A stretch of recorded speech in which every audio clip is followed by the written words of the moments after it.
Olá, pessoal. Então, vamos a mais um vídeo de religião e espiritualidade. Hoje eu quero concentrar um pouco mais no tema espiritualidade, né? Devido à questão ao tempo, né? Que nós estamos passando, todo mundo fala, o que é quaresma, o que é quaresma?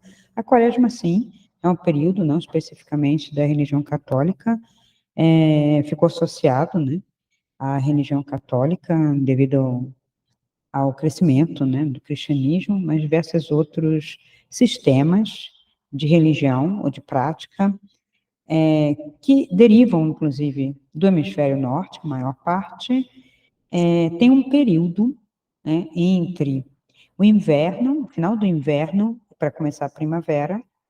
Então, uma preparação, é como se fosse um período um pouco tenso, né, porque na hora que o inverno vai caindo, né? vai saindo, vai derretendo, vai ainda chovendo, ainda está frio, então a pessoa se descuida. Então, tem toda uma energia no sentido de ter um cuidado para o renascimento, para um festejo de uma coisa nova, né? Que a pessoa já está cansada do inverno, às vezes teve processos de doença, ou carência, ou falta, né? E para nós aqui no Hemisfério Sul, por que a gente está junto? De certa forma, nós estamos tendo um verão. O verão também traz excessos, também traz destemperos, também traz desmedidas, e vamos entrar no outono, né? Porque os equinócios, eles nos equilibram. Os solstícios desequilibram um pouco. Tem que saber viver nos verões e nos invernos, porque a primavera e o outono, esses períodos, eles são mais equilibrados, daí o equinócio, né? Eles estão mais numa posição em relação ao Sol um pouco mais equilibrada. Então, as temperaturas não são tão intensas, as mudanças de temperatura também não, né? Elas tendem a ter o dia e a noite semelhantes. Então, isto tudo traz para nós uma energia de equilíbrio, né? De estarmos um pouco melhor. Então, a gente se prepara nesse período.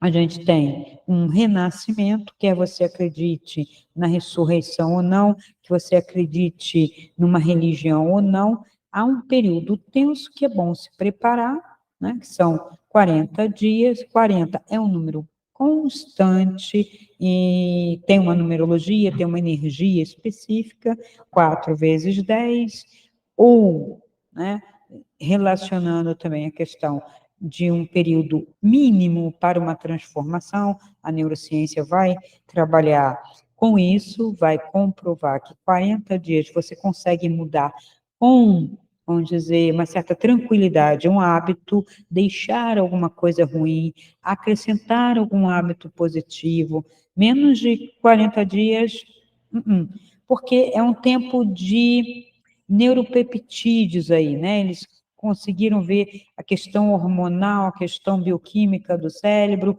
a questão de como se tira, né?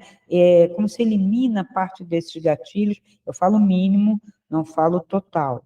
Então, o mínimo 140, sendo 40, em 40 dias eu fazendo um jejum, eu consigo mudar meu corpo? Sim. Eu já tive resultados, não somente meus, mas de clientes que se colocaram em 40 dias uma mudança radical de dieta para se livrar, inclusive, de males que a própria ciência diz que às vezes são irreversíveis e tal. Minha própria mãe, ao mudar em 40 dias hábitos relacionados a açúcar, nunca ficou diabética. Ela estava em eminência de quando eu falei, você quer? Quer mudar? Você quer ter diabetes, quer ficar o tempo todo controlando a suquinha, não sei o quezinho, tomando depois um remédio, e isso é sabe, um poço sem fundo? Ela, não quero. Então, houve uma mudança alimentar, ela teve que tirar um vício, né, do açúcar, do paladar muito doce, o mínimo foi 40 dias, ela sentiu uma mudança, teve melhora significativa numa série de questões emocionais, né, mentais, relativa, né? Ela é uma pessoa difícil, mas o corpo dela reagiu de uma maneira brilhante, inclusive infecções, uma série de coisas, dores nas juntas e tal, muita coisa mudou, né? Até onde eu acompanhei. Depois, eu não sei, mas aquela primeira mudança, bem radical, eu acompanhei e foi muito boa, porque o açúcar vai trazer, né, algumas coisas nesse sentido. É bom a gente até lembrar disso, porque açúcar em excesso, álcool, drogas e espiritualidade não combinam, tá? E eu vou trazer essa questão da espiritualidade, né? Bem importante agora. A gente está entrando, já vai fazer 30 dias, vamos completar ainda 30 dias, temos mais 10 dias antes, né? Que são esses 10 dias, quem vem acompanhando comigo esse processo, esses 10 dias são mais intensos, que são decisivos para você conseguir até um início de um contato, uma mudança comportamental. Claro, tem gente que não consegue, nos 50 dias, repete, né? O Ramadã, por exemplo, do Islã, é feito durante 40 dias, né? Você vai ver que alguns jejuns no hinduísmo, no jainismo e outras religiões, é durante 40 dias, no mínimo, né? Não quer dizer que seja o máximo também, você pode fazer 90 dias.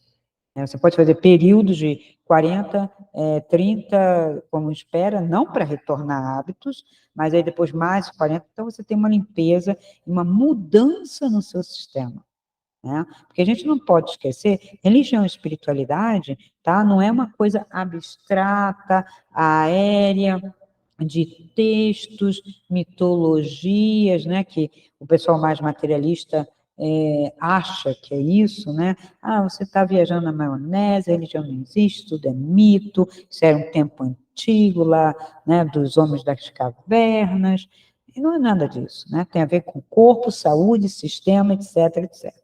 Né? Então, vamos falar sobre espiritualidade. Claro, vou continuar os vídeos sobre religião, sim, desconstruindo sistema. Eu falei que eu vim fazer isso, é uma tônica minha, desconstruir para libertar. Veja, se eu quero fazer uma reforma para ampliar minha casa, eu tenho que desconstruir umas paredes que estão me impedindo de ter espaço. Então, desconstruir não é destruir, é desconstruir o que eu posso desconstruir, resgatando luz, resgatando o que tem de importante ou consequente, se não tiver nada, zerou, né? A gente joga no entulho, e o que tiver de bom a gente resgata para si, para nós, né? Não é para construir outro sistema. Chega de sistema, né? Sistema é bom para outras coisas, tá bom? Tem a sua serventia lá.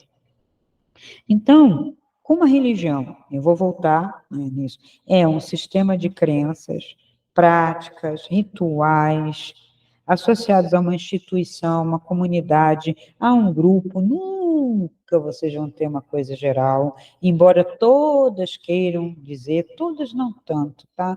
No Oriente não é tanto assim. Essa é mais uma questão judaico-romano, cristã, que quer que seja o Deus de todo o universo, o único representante para tudo. Então, essa foi, acho que, a grande falha desse sistema, de não conseguir perdurar, nem se manter, né, de uma maneira saudável, ela se manteve de uma maneira insalubre, né? Ela foi se espalhando insalubre e criando guerras, animosidades, divisões, destruições. Então, ela tem no seu cerne algo muito negativo que nada tem a ver com a espiritualidade. Por isso que, por excelência, é o que eu vivo desconstruindo, porque a religião do livro, né, do único modelo, não é do único Deus, é do único modelo de gente, de pessoa, de ritual, de crença, né?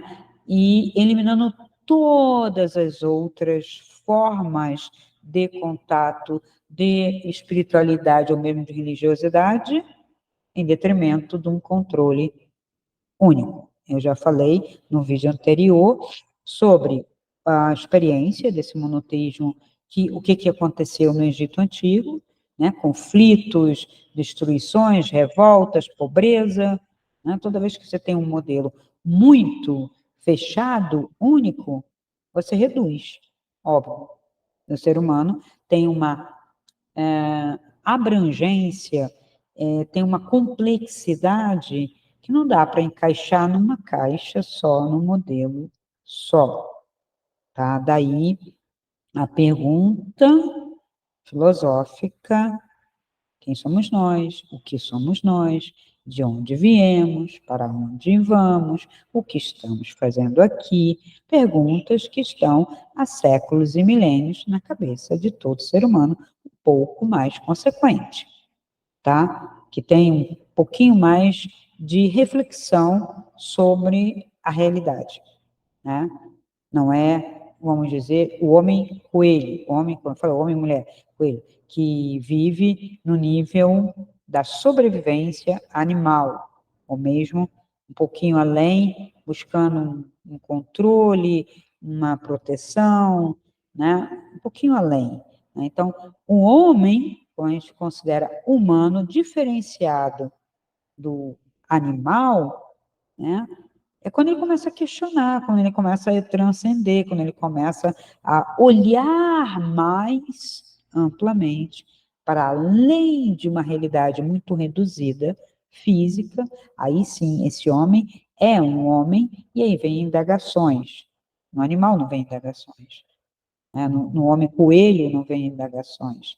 Satisfeito, está comendo, está dormindo, está procriando lá, está fazendo o seu prazer, né? Tem a sua segurança, está garantido? Beleza, estou tranquilo. Hoje, ainda temos isso. Eu tenho meu apartamentinho com a luz, com a internet, principalmente, onde eu posso ter minha Netflix, meu iFood e meu videogame, está tranquilo, né? De vez em quando, uma pessoinha, pode ser um homem, uma mulher, ou qualquer coisa, né, para dar uma diferenciada ali, né, no meu prazer, está tranquilo, sem nenhuma responsabilidade, sem nenhuma transcendência, sem nenhum questionamento, nada, satisfeito. Beleza, fica lá. Quando que vai ser diferente? Tenho que impor a ele? Não. Ele tem que impor a mim esse modelo? Não. Essa é a questão. A pessoa está lá, Cristina, não existe transcendência. Beleza, não existe para você. Prazer, fica aí. E eu, para mim, existe. Então eu busco.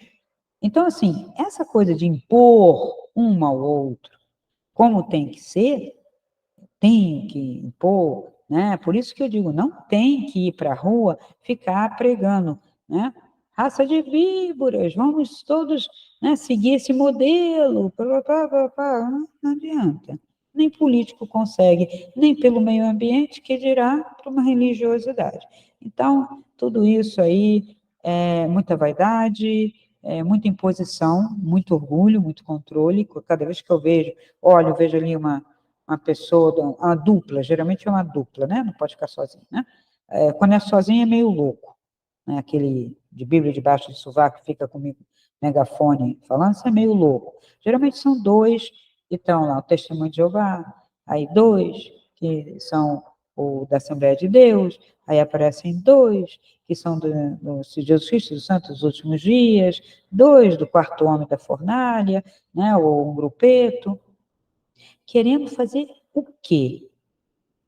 Impor meu modelo, e no que eu estou em praça pública, né, expondo publicamente a minha religiosidade, o meu modelo, o resto tudo é ímpio, é contrário, é perdido, é demoníaco, é maléfico, é qualquer coisa negativa.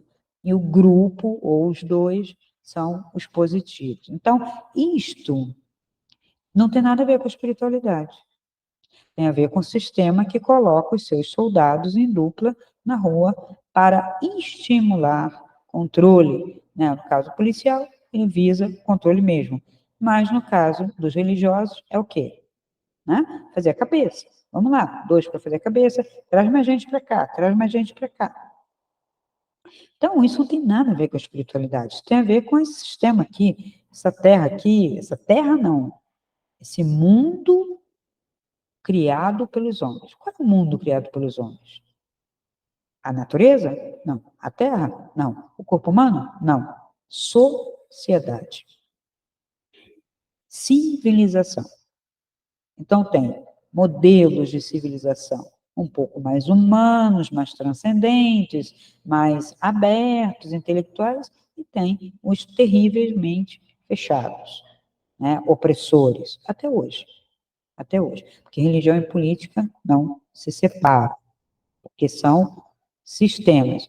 Um aponta para o indivíduo aqui, ao qual é soberano e ninguém questiona, e outro, que a gente costuma chamar de religião, a gente aponta para um Deus lá em cima, que é um indivíduo também mais poderoso, pressupõe, porque ele está lá nas nuvens, né, olhando tudo, né, tem um poder, e ele castiga, ele pune, ele aponta, e ele também quer ser totalmente obedecido nas suas regras, nas suas leis, que são escritas por homens. Então, isto é religião. Espiritualidade é completamente diferente. As religiões têm estrutura hierárquica, como eu acabei de falar, né? Líderes também religiosos, que aí eu tenho o poderoso, né? O portentoso, e aqui embaixo tem aqueles que têm a linha direta falando com tal portentoso, né? Seja ele o nome que tiver. E o representante geralmente se diz criador de tudo, quando na verdade o máximo seria o inspirador de uma comunidadezinha. Ok? Então, baseia-se em dogmas, rituais, leis, modelos, livro, né, carta magna, e por aí. A gente já falou bastante sobre isso, e eu vou continuar pegando os textos e desconstruindo, porque esses textos inspiraram filósofos, ciência, têm inspirado muito, mas demais a política, tá?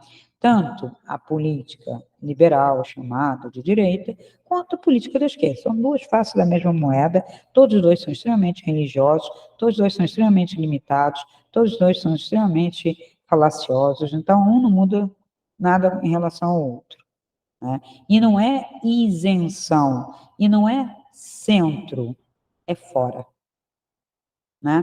A liberdade está fora do sistema. Não está nem no centro, nem na esquerda, nem na direita, porque isso é um jogo.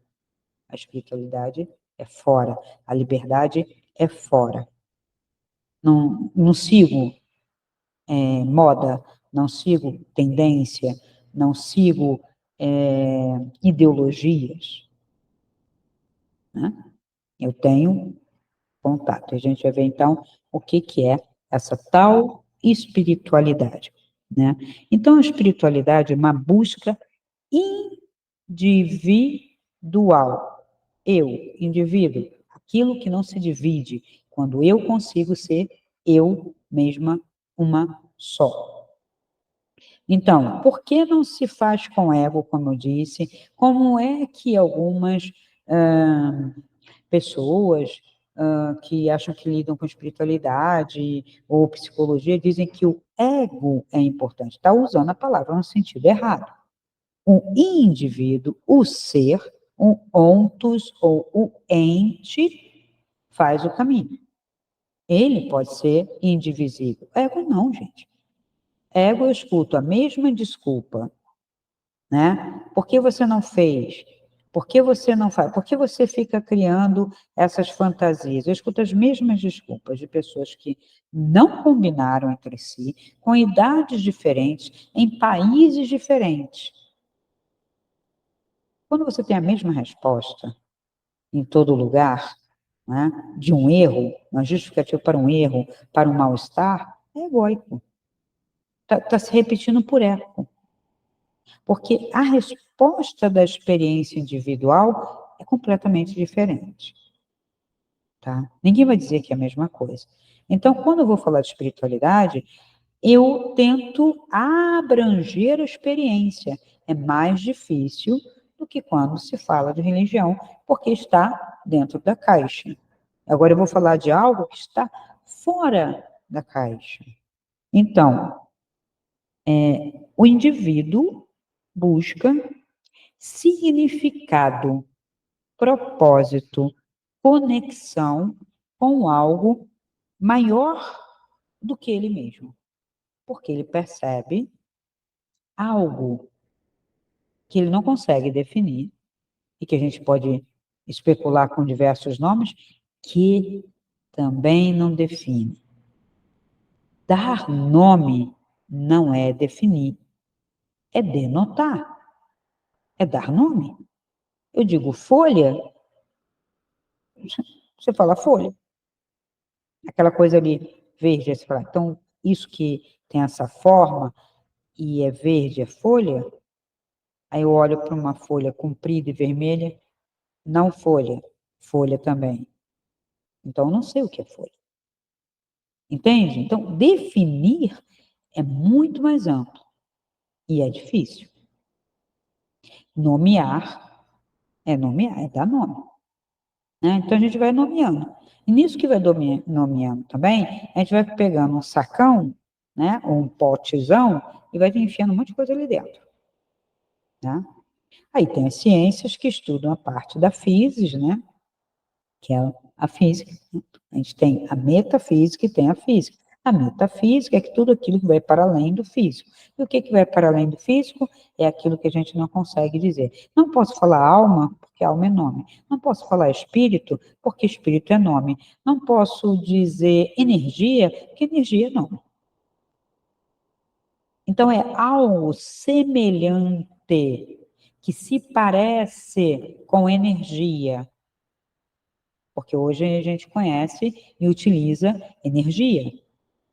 Né? Mas é energia? Energia vital? Não. Lembra? Parece. Espírito? Não, esse aí, porque espírito pode ser fantasma, né? Espírito pode ser inspiração. Então, falar que é espírito, né? A gente está falando de espiritualidade a partir de um conceito mais filosófico sobre a espiritualidade, não necessariamente espírito, porque essa palavra vem da filosofia, né? Que é da metafísica, que está para além do físico. Por quê? Eu percebo que eu não sou só físico. Aí a pessoa fala assim, como assim se percebe? Bom, quando eu penso, estou aqui parada, penso numa cena, ou penso que algo vai me acontecer, eu sinto mudanças no meu físico. E, a rigor, nada aconteceu. Se eu estou aqui, parada, e começo a pensar num bom repasto, num suco de limão, num sanduíche de chocolate, eu começo a ver, a sentir mutações no meu corpo físico. O que é isso? Algo inconsistente atuando sobre a matéria. Né? Se eu pensar que eu, a qualquer momento posso ser atacado, ou que vai acontecer alguma coisa, e começo a pensar, e como é fácil, né, pensar em coisas terroríficas, né? Catástrofes, ameaças, doenças, assaltos, né? Isso é cultivado. E eu sinto o meu estômago, o meu baixo intestino, né, os meus rins, todos afetados, inflamam, tenho dor de barriga, tenho mal-estar, tenho pressão, sinto opressão no peito. Tudo isto está vindo de uma reação bioquímica que é a posteriori de um pensar, de um imaginar. Então, há muito tempo que se sabe que esta caixa, esse hardware aqui, né, essa massa cinzenta, ela não distingue, porque muita gente achou que isso aqui é que pensa, né? Então, não distingue real de imaginário. E hoje se sabe que essa caixa aqui emite, né, vibrações, né, energia que são captáveis por aparelhos elétricos e eletromagnéticos, com algumas intensidades que não é como uma lâmpada, não é como um transformador, mas emitimos, a ponto de você poder fazer um eletroencefalograma com agora não sei como se chama exatamente, aqueles que a gente colocava na cabeça os eletrodos, né? Pequenos, né? Para fazer a medição. Agora você pode botar eles à distância, porque eles captam, né? Então, nós temos avanços de pesquisa da física, mostrando que essa física não é apenas uma física, tem a bioeletrografia, né, que eu vou trazer para vocês, em terapia floral, coisas fundamentais, importantíssimas, de pesquisa atual, exames atuais e não passados, do efeito de uma floral no corpo físico, depois da ingesta do floral. Então, assim, eu tiro uma foto, eu consigo perceber energia, tem uma coisa aqui, tem uma falha aqui e tal, e quando eu tomo o floral, eu completo isso, como isso ocorre, né? Então, isso é fazer a ciência, é pensar também a minha realidade.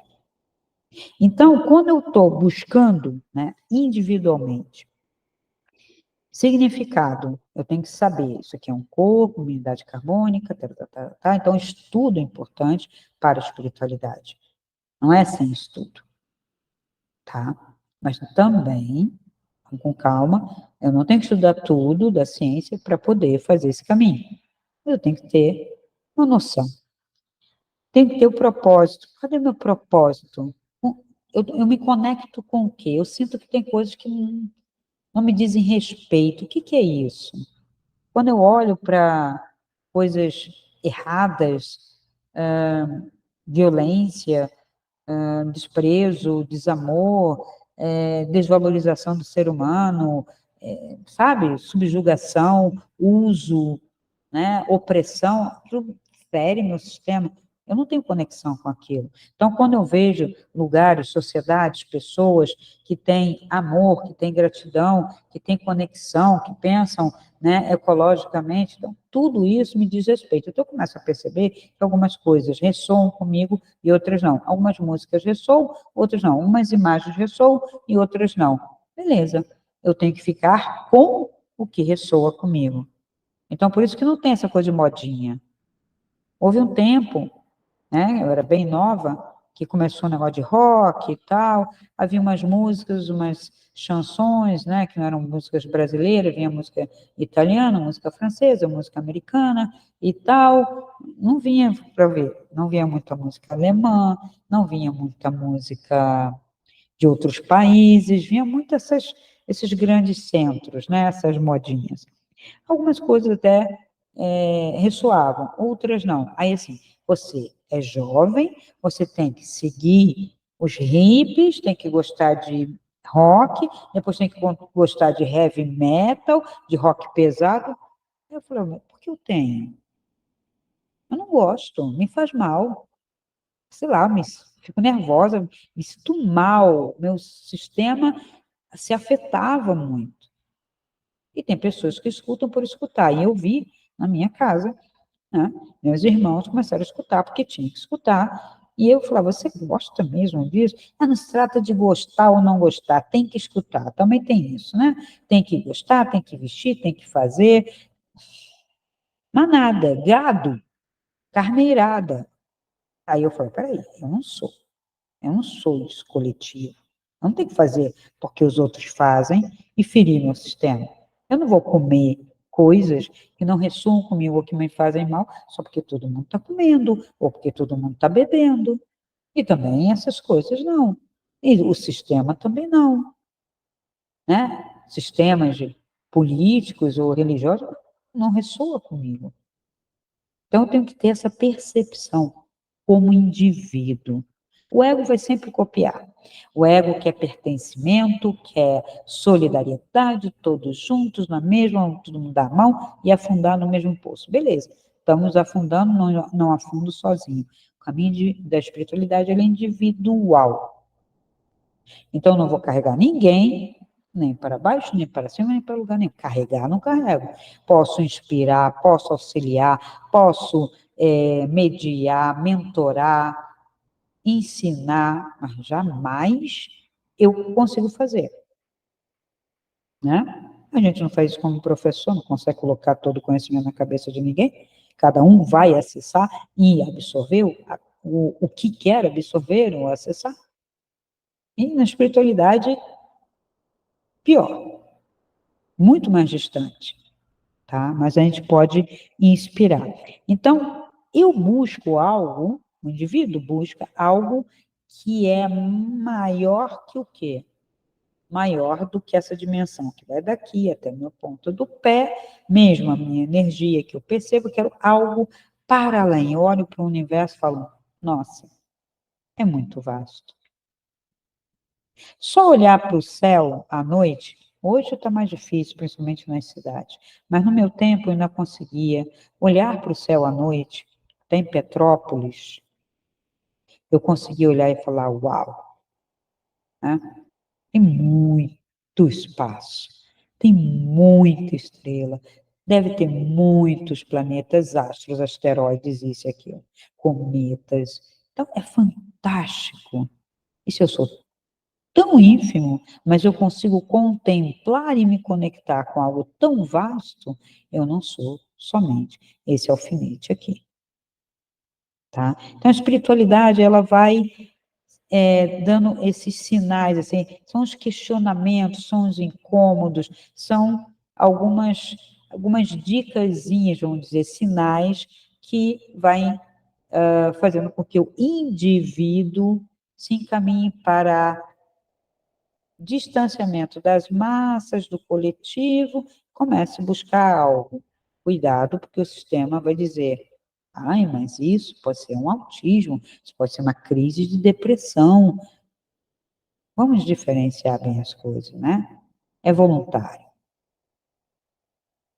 E a espiritualidade também, ela é uma prática, ou uma característica, ou um sentimento flexível, de plena liberdade. Então, você não se sente preso, você não tem que cumprir regras, não tem que seguir leis. Não estou falando que o anarquista é um cara espiritualizado, ok? Estou dizendo estas leis que oprimem do sistema, que limitam dentro de um sistema. Quando eu caminho sozinho, começo a perceber que eu vou além, que eu posso transcender, que eu não para bagunçar. Aí é que está. Eu não vou destruir governos, sistema, botar todo mundo na bagunça, como está acontecendo hoje. Isso não leva a lugar nenhum. O que a gente está vendo não é uma desconstrução, é uma destruição de valores, destruição de ideias, destruição de propostas de bem-estar, né? Hipertrofias de, vamos dizer, qualidades nossas? Não, de potencialidades nossas? Sim, uma hipertrofia. E não é uma hipertrofia mental, não é uma hipertrofia emocional, é uma hipertrofia física restrita. Não é uma hipertrofia muscular, uma hipertrofia de possibilidades físicas, que eu posso pular, posso correr mais, posso fazer mais, posso criar mais coisas. Não. Hoje o sistema está hipertrofiando uma atividade nossa que enfraquece, que vaza tudo, que tira o discernimento. É uma atividade que é como uma droga, porque dá muita dopamina, produz dopamina, e a dopamina atua aqui, é o centro do discernimento. Então, ao invés de eu pintar, de eu tocar, de eu criar, de eu fazer teatro, de eu criar uma série de coisas, eu fico só naquilo. Acho que todo mundo já entendeu do que eu estou falando, né?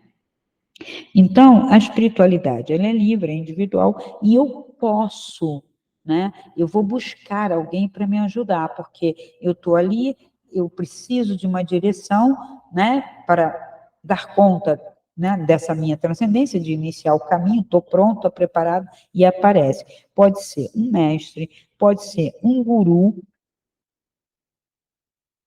não é um líder, ele é um mestre, é diferente, é um guru, é algo que inspira, tá? É diferente, mas é, sobretudo, prático. Não adianta eu dar um exemplo. Krishnamurti, vou ler Krishnamurti. Ele não está mais vivo, nem posso segui-lo. Eu leio, guardo. Tem mais algum livro? Fiz uma coleção, uma pilha de livros. Se eu não praticar tudo aquilo que eu li, ou um daqueles livros, de nada serve. É melhor nem dizer que leu ou que segue. O Sadhguru é um líder yogi hoje, né? Para alguns é guru, para outros não. Ele está ligado à yoga. A yoga é um sistema, mas ele é um sistema que entra nessa caixa e depois te liberta. Pelo menos tem essa possibilidade. É uma premissa da yoga, tá? Você entra, faz essa prática e depois você se liberta e vai sozinho. Se eu ficar ouvindo, gostando, YouTube, colecionando frasezinhas e não colocar em prática, não estou fazendo nenhum caminho de espiritualidade. Se eu fizer coleções de cursos de reiki, espiritismo, espiritualismo, teosofia, ficar escutando palestrinhas, YouTube, fazer uma coleção, mas não praticar e não modificar minha vida, de nada vai servir nesse caminho. Eu não vou me tornar um erudito em caminhos espirituais. Isso é a mesma coisa do sistema. É vazio. É uma prisão. É preferível não fazer nada. Não escutar nada. Né? Então, eu tenho que praticar, seguir um guru, uma orientação, um mestre, é praticar. Confio, porque ele vem, né? Ele mostra para mim a sua transcendência, o que ele conseguiu, como ele era antes, inclusive é uma pessoa comum, é uma pessoa que está encarnada aqui, porque somente uma pessoa aqui, encarnada, que conheceu todas essas dificuldades e fez o processo para inspirar. Não me adianta vir nenhum anjo do céu, ele não sabe o que é ter emprego, não ter emprego, ter doença, não ter doença, ele é um anjo. Se ele disser que vai me proteger, uma energia, beleza, mas ele não me inspira a fazer um caminho, eu não vou me tornar um anjo. Eu preciso de alguém que me ajude, que me espelhe para que eu possa seguir. É um modelo nesse sentido, não um modelo único, mas um modelo inspirador que me diz: eu também fui assim, eu também errei, eu também tinha procrastinação, eu também tive que lidar com algumas tentações, alguns desequilíbrios, mas eu fiz assim. Aí você faz, se dá certo, beleza. Então, é assim que um vai passando, geralmente é oral, geralmente não tem sistema, tem algumas práticas, e vai ali moldando e você vai se encaminhando. Por que moldando? Porque você não pode também se perder, se espalhar nessa dimensão física, né, carbônica que está aí, que também não vai levar a lugar nenhum, e você não vai conseguir nada. Estou partindo da ideia que você já está como um indivíduo buscando algo, uma resposta para aquelas tais perguntas. Se essas perguntas não são legítimas, suas, se você nunca se perguntou de onde você veio, para onde você vai, o que você está fazendo aqui e quem é você, não tem que fazer caminho nenhum. Fica no seu clube, na sua política, na sua religião, que é tudo a mesma coisa, né? E pronto. Fica satisfeito, seja feliz. Tenta ser feliz dentro disso. Se der, parabéns. Se não der, pergunta, questiona, indaga, né? É isso que a gente tem que fazer. Então, eu estou falando para aquele que já fez a pergunta, que com 10 anos, 12 anos, 15 anos, 20 anos, ou depois de alguma crise, resolveu perguntar. E pode acontecer isso. caminho da espiritualidade não tem juramentos, não tem pactos, não tem adesão a nenhum ritual específico, não tem compromisso com terceiros, nem participação em rituais formais estranhos. Não se invoca seres do astral, né, de uma transcendência, para fazer nada. Não tem matanças, não tem nada, não tem drogas. O caminho da espiritualidade é um caminho você seguindo na prática, numa determinada direção, de si mesmo, da sua transcendência. Que no final das contas é você. Está perguntando quem é você, de onde você veio e para onde você vai. E você vai descobrir. Então, não é olhando para terceiro, fazendo pacto ali, fazendo ritual ali, que você vai descobrir. Geralmente, o sinal ou o toque para esse caminho está relacionado a um momento de crise, como eu falei, uma sincronicidade. Então, você pode despertar ou dar um clique numa meditação coletiva de mindfulness. Você foi lá porque seu namorado foi, sua namorada foi, seu amigo, sei lá, alguém, ou foi numa universidade. Vamos fazer uma experiência aqui de meditação. Você estava lá, vamos dizer que você estava por acaso, e de repente, tá bom, vou lá experimentar. E dá um clique. Ou não tinha nada para fazer, tem que me encontrar às 7 horas da noite, tem aquela prática ali no auditório, vou lá ver o que é, e dá um clique. Pode acontecer. Para algumas pessoas, tudo isso está previsto, tem significado. Sim e não. Não há regras. Pode ser o acaso, senão a palavra nem existia. Pode ser acidental, senão a palavra nem existia. Da mesma maneira que pode ter sido intencional ou uma sincronicidade. A medida dessas coisas é difícil de precisar.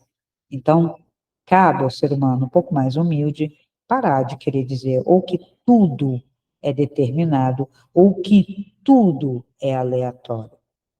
Não existe nenhuma regra para o tudo, nem para o todo, que nós possamos conceber ou dizer. Não existe. A gente não consegue captar. A gente é um pedacinho, um fractal. Um fractal pode conter o todo, mas não dá conta de observar e de conhecer esse todo. Que o dia que conseguir, não é mais parte, já é o todo.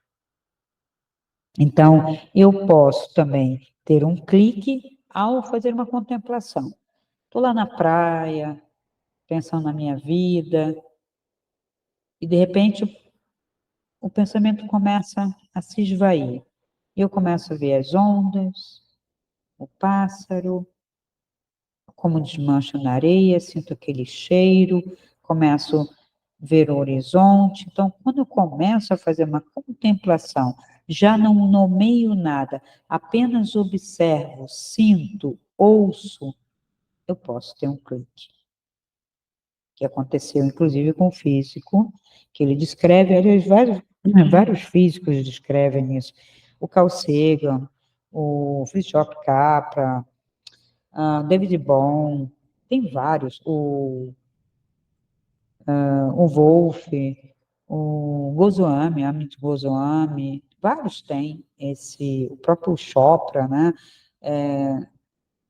Mesmo dentro de toda a ciência, ou como médico, ou como físico, no momento de contemplação percebeu, aquilo não é a priori, né? Não vem com o sistema deles, não, eles estudaram inclusive a ciência, né? A coisa matemática, o pensamento lógico, o raciocínio, mas no momento lá, estou eu lá, ou na banheira, ou na piscina, ou na praia, relaxando um pouco, e aí de repente parece que tudo se conecta e faz sentido, e você tem um eureka, um ahá, né? Esse ahá, que você fica em suspensão. E quando você sente que você está em suspensão, o tempo não passa. Para. A gente tem ideia de que para porque você acessa esta dimensão temporal de uma outra forma. Então, parece assim, um eterno presente. Você não consegue dizer nem dimensionar quanto tempo se passou.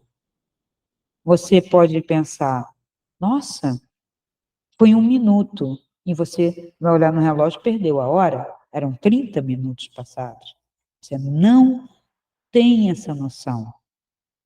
Então, esses são os momentos de despertar de uma espiritualidade, porque é tão intenso que não é só o tempo.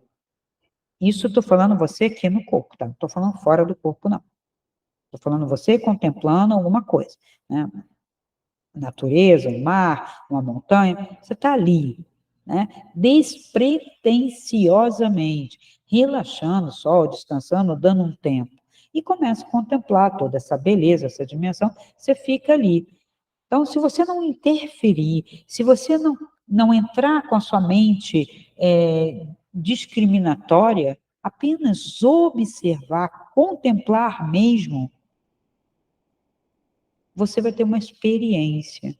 E essa experiência é atemporal. O tempo vai ter passado quando você retorna dela, mas ela é um eterno presente.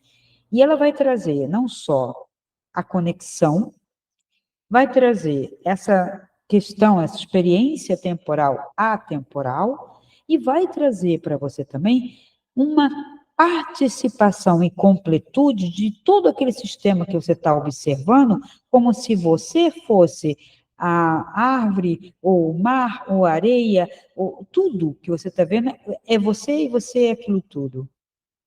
É um momento que é quase indescritível, estou tentando dar para vocês somente uma vaga ideia, mas é extraordinariamente, é fantástico, é realmente um despertar. E quantos despertares eu preciso ter? Não sei. Você pode ter esse despertar e dar continuidade. Pode ter esse despertar, marcar e falar assim, puxa, que legal.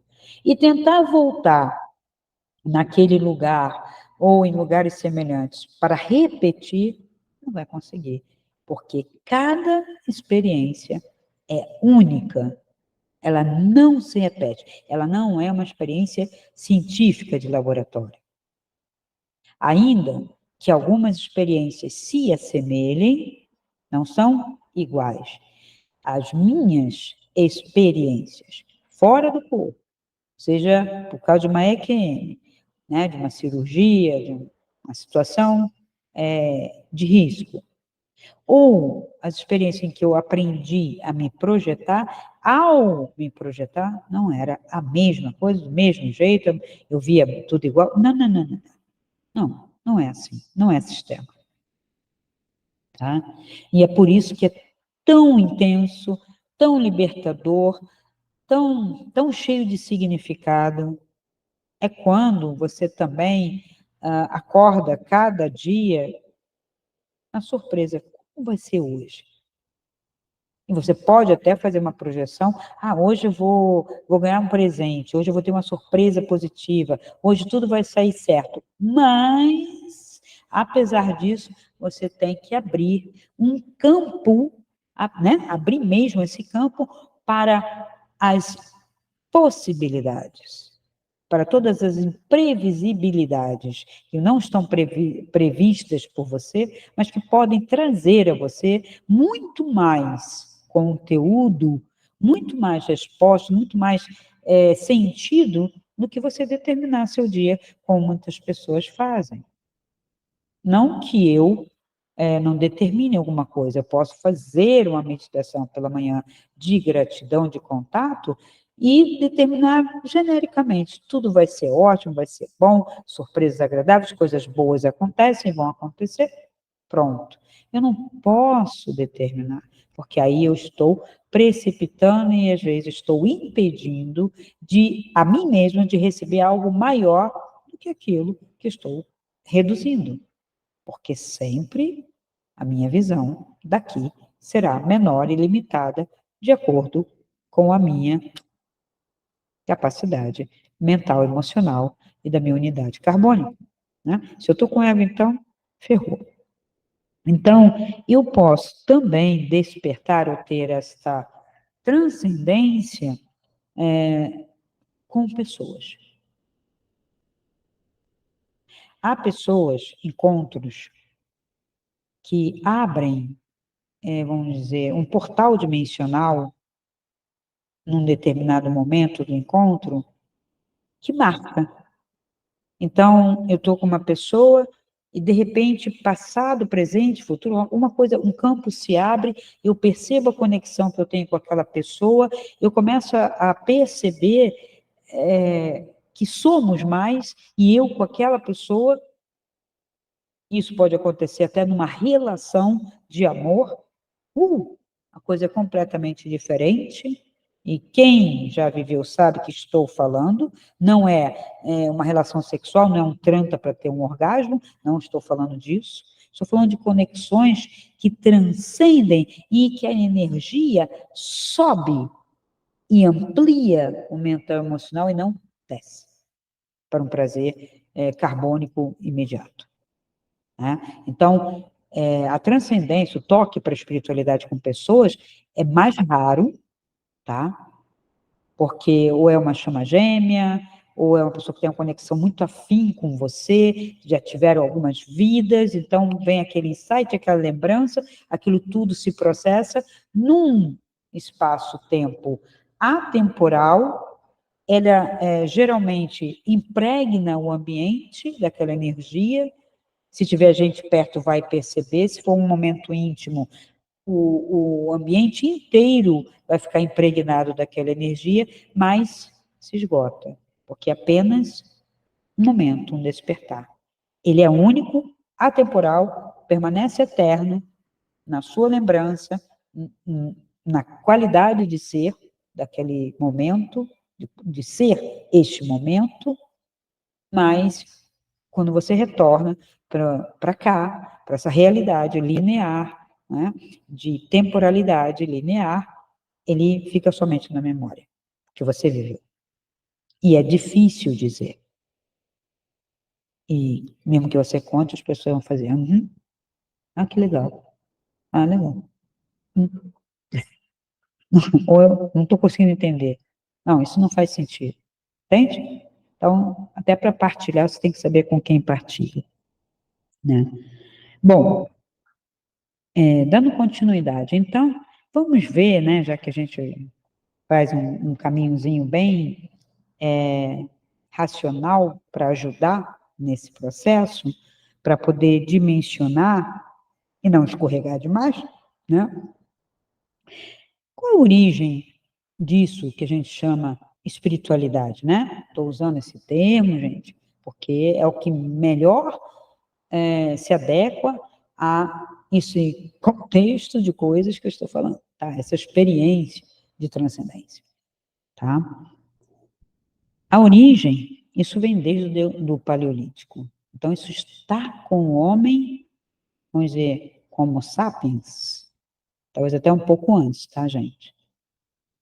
Então, há textos, e eu conheço, que dizem que esse Homo sapiens é apenas uma raça, um tipo de experiência humana, mas houveram outras anteriores e seguirão outras. Não desconheço isso, mas como isso são estudos mais profundos, fechados, esotéricos, tá?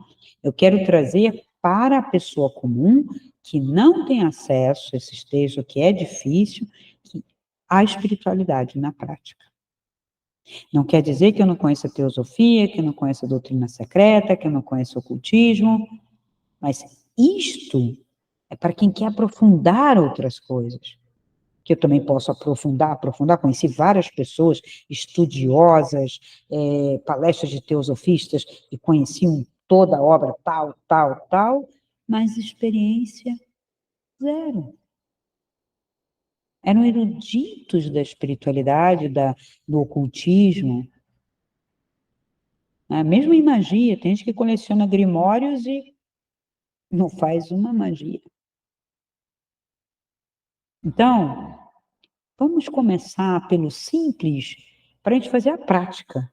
E depois, se aquilo fizer sentido, a gente vai acessar. Ou quem está te orientando vai dizer, agora leia isso, agora faça isso. E você vai fazer para a, a sua ampliação, para você ir além. Nunca para você reduzir, nunca para você se perder. Por isso tem que saber quem você segue e quem te guia. Tem que ter confiança, tem que ter um sentimento, uma ligação, uma empatia, uma ligação amorosa entre mestre e discípulo, entre guru e seguidor. Tem um amor. Se o amor não é mútuo também, não vai adiantar. Teve pessoas, eu conheci muitas pessoas, já orientei muitas pessoas desde os meus 40 anos, né? E entram e saem, entram e saem. Pessoas agora mesmo, há pouco tempo, que entraram numa mentoria e saíram, se desligaram. Não há empatia, não há sentimento. Há interesses. Não da minha parte, claro, né, mas da pessoa. Ou ela quer poder, ou ela quer resolver um problema, ou ela quer uma vaidade, ou ela quer aparecer. Então a pessoa se desliga e deixa ir. Não está no momento dela. Não é que ela está errada. Ela está errada em tentar me seguir. Né? Ela tem que continuar até ter o clique. Quando a pessoa tem um clique, aí ela vai saber como um todo, não é só racionalmente. Ela vai sentir, é um saber no sentido de, mesmo de sentir, o gosto, sentir que, por ali eu posso chegar em algum lugar. Entende? Então tem que ter essa empatia, esse sentimento, esse amor, porque senão... A mesma coisa acontece até com terapeutas, acontece com médicos. Eu olho para o médico, não confio no médico, não vai adiantar, gente. Ele pode dar a droga mais extraordinária. Não vai adiantar, porque eu já tenho um bloqueio. Ou porque eu estou visando outra coisa. Terapeuta sistêmico, integrativo, então é mais sensível ainda. E se você não vai, não confia, se a pessoa está muito, né, plana, muito régio do chão, ela tem que crescer mais. Então, às vezes, não é a terapia, é a pessoa. Tudo começa no homem e termina no homem. Tem que saber disso. Esse mundo todo começou conosco. Toda essa história. E vai terminar conosco. Antes, não sei o que era. Depois, o que será? Não sei, estou aberta para saber. Mas enquanto ser humano, começa aqui, termina aqui. Mas não termina na redução. Termina numa ampliação tão vasta, tão intensa, que se dissolve. E aí você deixa de ser humano para ser outra coisa, algo maior, mais abrangente. Então isso não tem fim. É eterno. Então, a origem do Paleolítico, né, a gente tem quando a gente vê estudos, né, de desenhos nas cavernas, e um pouco depois do Paleolítico, né, começando a fazer rituais, para ter contato com o quê? Com forças que pudessem auxiliar, ajudar a caça, a fertilidade, a agricultura, né? Então, ele começou a perceber era muito sensível essas energias, se ele fizesse algo, se ele contatasse algo, né? O fogo falava alguma coisa para ele, a água, né? A pedra. Então ele tinha essa sensibilidade, até porque não tinha civilização, só tinha aquilo mesmo, o contato era imediato. Então ele percebia a potência do sangue, inclusive, o sangue que ele derramava. Será que ele derramava era justo? Não era? E quando era o dele? Então tinha uma série de questões no Paleolítico que você pode pensar, né? Que é bem diferente de um Neolítico, que já tem uma agricultura, que já tem uma cerca, que já tem uma domesticação, que já tem um certo controle sobre tudo isso, e ainda assim vem a necessidade de contato e transcendência, né?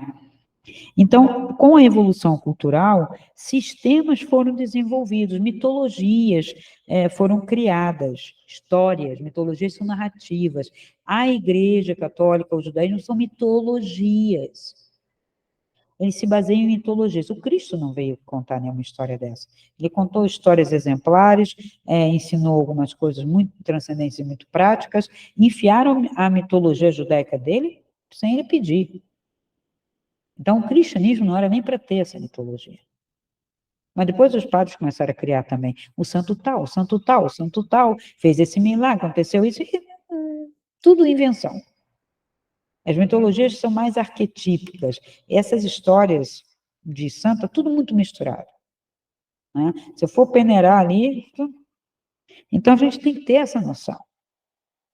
Né? Com intenção? Pode ser. Controle, exemplos, né? Para seguir, enfim.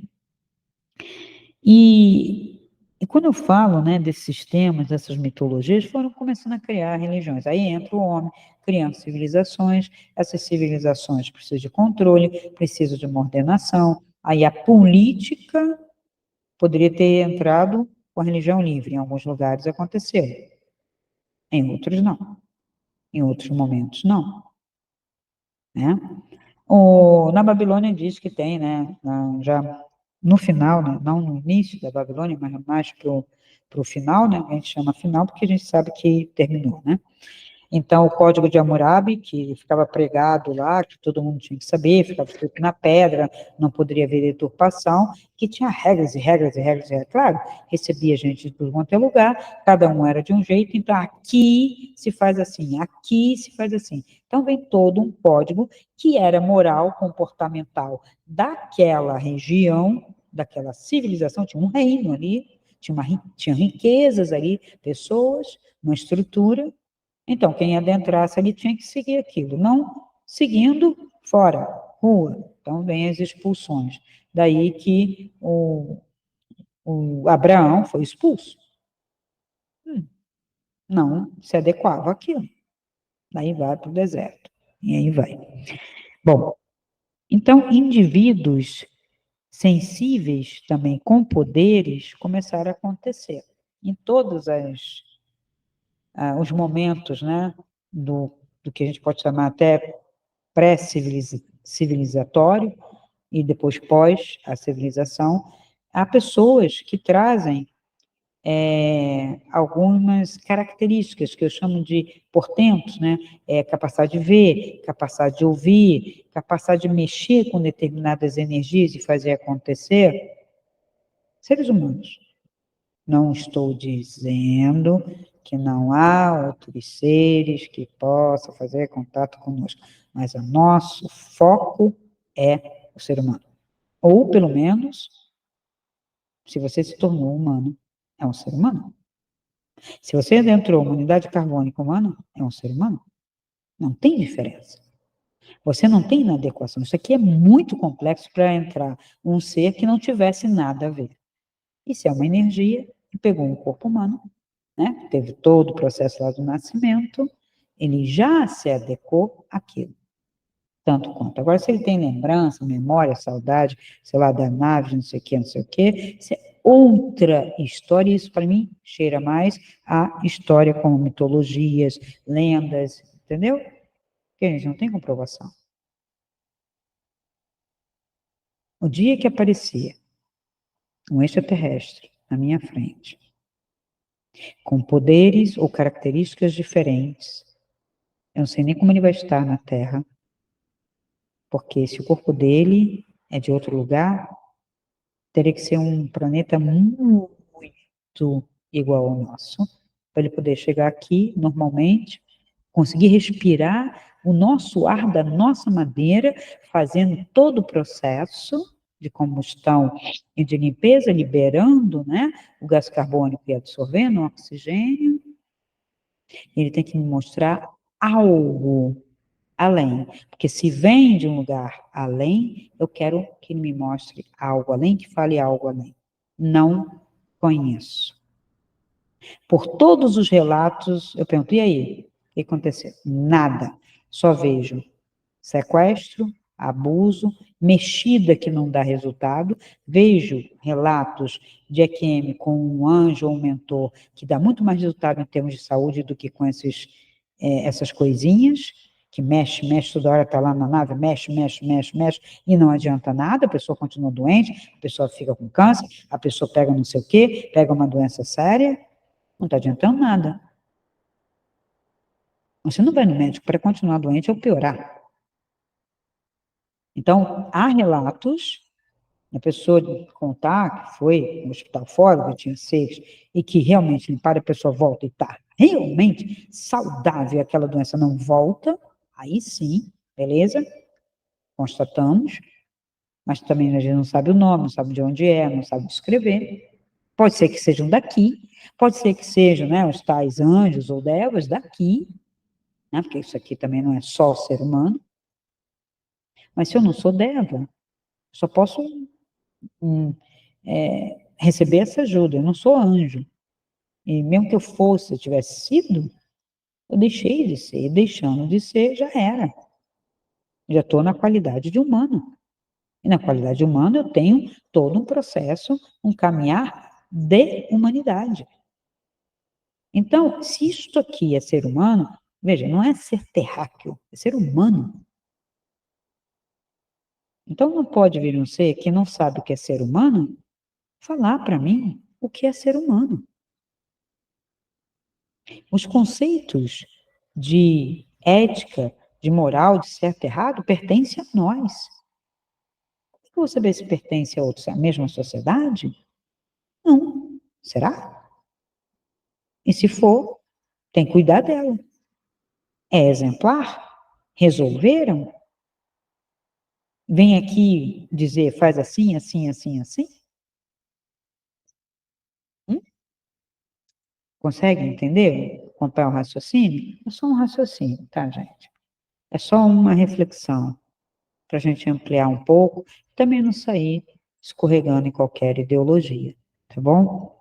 Então, as experiências individuais e coletivas de transcendência, né, com conexão com algo maior do que o corpo, né, são permitidas através desses contatos muito específicos com esses seres. Um guru, às vezes, tem isso, tá? Um mestre. Então, a gente tem que estar atento. Eu não vou esgotar tudo hoje, vai ser uma série só sobre espiritualidade, tá? Então, vamos ver. A interação com o ambiente natural e o cosmos é condição sine qua non quando eu tenho ou quando eu busco, ou quando eu tenho já um contato, uma abertura para esse caminho de espiritualidade, né? O que eu posso chamar que é semelhante? Um caminho de transcendência, um caminho místico. O místico fica muito próximo, né, da religião que lembra algo próximo a uma invencionice, a um distúrbio, a uma patologia, porque tem estudos nesse sentido, até da psicologia transpessoal, que estuda o fenômeno da espiritualidade, inclusive Jung estudou de uma maneira, transpessoal de outra, que quase que diz que tem uma linha tênue entre os místicos e os esquizofrênicos e os não sei o quê. Então, é melhor a gente não falar de misticismo, porque também não é. A espiritualidade, o caminho de espiritualidade também não tem toda hora fenômenos fora do corpo, assim, de misticismo e tal, pode ocorrer. E são bem diferentes, e eles são integrativos, eles não isolam, tá? Você tem uma consciência, uma percepção de um todo, quando você está nesse despertar. E você consegue fazer um mergulho para dentro, descobrindo né? Que internamente você tem uma dimensão, um espaço tão vasto, ou quase igual, ou pelo menos bem mais vasto, do que quando você está nessa condição aqui e agora de encarnado, né? Então, eu vou continuar, né, falando das características do que é um despertar. Não já do iluminado ou do desperto, mas desse despertar. E vou trazer também a questão de o que eu posso fazer, o que eu posso começar a fazer para adentrar esse caminho, ok? Então, até a próxima parte desta mesma aula.